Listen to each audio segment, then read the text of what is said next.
আমরা সবাই জানি আমরা এখানে remittance fair real heroes award season 3 তে এসেছি।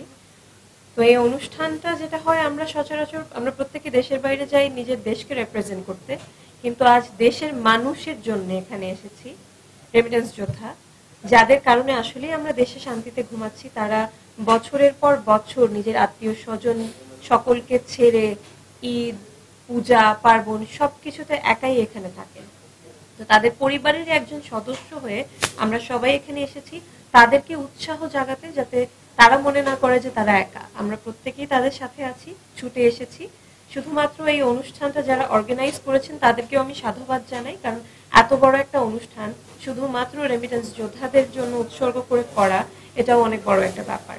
আমরা প্রত্যেকে এখানে এসেছি নিঃস্বার্থভাবে শুধুমাত্র নিজেদের ভালোবাসা এবং অ্যাকনলেজমেন্টটা জানানোর জন্য যে এখানে যে সকল মানুষেরা বাঙালি ভাইয়েরা বোনেরা মায়েরা আছেন সবাই কেউ একা নন, তাদের সাথে আমরা সবসময় আছি, তাদের কষ্টকে আমরা মূল্যায়ন করি এবং ভবিষ্যতেও তাদের সকল রকম কষ্টকে আমরা সম্মান জানাবো।